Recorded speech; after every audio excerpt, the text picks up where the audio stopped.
Hey, what's up, everybody? Hope everybody had a good week last week. I got some things, ready to talk about as always this week, and I'm reading in Galatians. Actually, I've been reading all of Paul's letters, actually pretty heavy, but Galatians, I was reading here, and it kind of reminded me of a story back in Genesis, way back in Genesis, and whenever I'm reading the New Testament a lot of time, especially Paul's letters, whenever I see guidance from Paul, a lot of times I try to put those, I try to correlate those with stories of the Old Testament, where you can kind of apply it to the things that he's telling you. If they would have been applied to the stories that we read in the Old Testament, you can kind of use that as a study help for me anyway. But anyhow, I'm reading in Galatians, and it's Galatians 6:7, and it's two sentences. The first sentence, or the second sentence, is really what I want to hit on. All of it's great, but it's over planting what you harvest. You get what you get, karma, whatever people want to call it. But our sin has a funny way of finding us, so that's something to always hold on to. I know it doesn't sound pleasant, but it's the truth. It's just the way it is. And the verse is 6:7 in Galatians, and it says, "Don't be misled. You cannot mock the justice of God."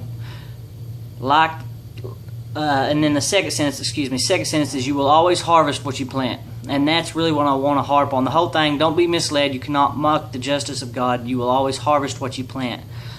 And like I said, a lot of people call that karma, whatever you want to call it, but you're gonna get what you get. And what it reminded me was in chapter 28, 29, and 30, I think all through there in Genesis, it's talking about a story some of y'all may recall over Jacob and Esau. Their father Isaac was old and crippled and kind of bad hell, couldn't see very well, and Esau was really hairy and Jacob wasn't, and Jacob and his mom had devised a plan where he would put animal hide on his arms, and anyhow, he went to his father, who was almost blind, so his father felt his arms and a bunch of other things. Anyhow, he tricked his dad into thinking he was Esau, so his father gave him his blessing.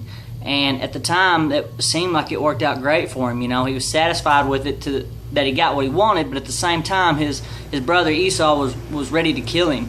And so that goes to you'll always harvest what you plant. He planted that, and now he's going to have to, you reap what you sow. He's going to have to get that. He's going to have to get the consequences that come from that. And the things that came from that was numerous things came from that, what he had planted, which was deceit. Deceitful was just, it split up his family. His brother became a big shot, the leader of an enemy nation.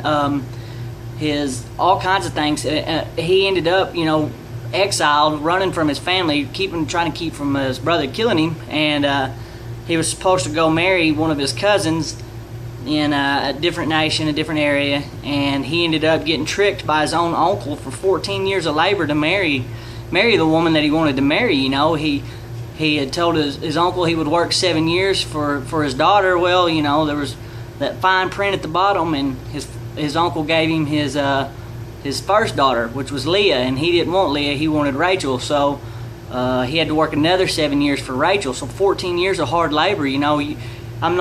I'm saying you're gonna reap what you sow. Just like I said, it's our sin has a funny way of finding us, and repentance is always going to help. In the middle of doing bad, you can always change and do good. It may sting, but it'll always be the best. So always hold on to that. Like I said, some people call it karma, I call it God. So it is what it is. Keep praying. Pray for our country, pray for our troops, and pray for each other.